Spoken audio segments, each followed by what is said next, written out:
To make charts in Excel 365 not only accurate but also visually engaging and easier to understand, it's important to enhance them with clear and creative information.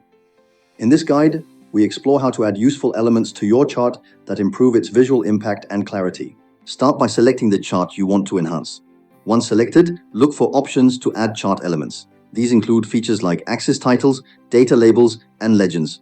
By thoughtfully combining different chart components, you can create a chart that communicates data in a more structured and appealing way. One of the elements you can include is a legend.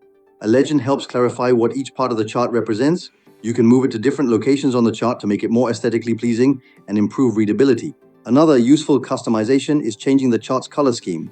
By applying colors that match your theme or preferences, you ensure the chart is more personalized and engaging to your audience. In addition to that, adding grid lines can help break down the chart visually and make it easier to interpret exact values and categories. Grid lines guide the eye and bring more structure to the overall presentation. With all these enhancements, adding a legend, customizing colors, and using grid lines, your chart becomes more dynamic and informative. These adjustments help highlight important data points and make your message more impactful. This process shows how small changes in chart formatting can significantly boost how well your information is communicated. Taking the time to add these visual improvements ensures your Excel chart is both functional and professional looking.